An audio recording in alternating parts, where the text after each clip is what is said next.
Congratulations, Aldrich Jensen Ogayan Obera. He is covered under ML Family Protect Program for a maximum amount of 40,000 pesos.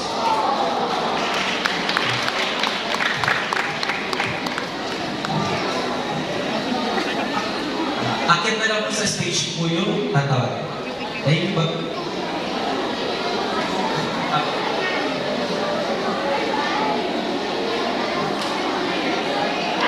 Kayuri Chen Reyes Dapito.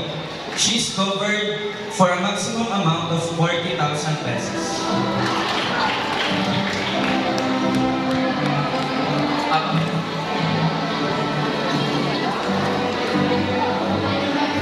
Mireya Siana Labandino.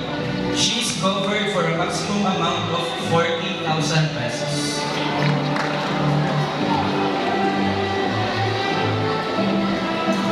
Adriel Dave Masaganda Hernandez. He is covered under ML Family Protect Program for a maximum amount of 70,000 pesos.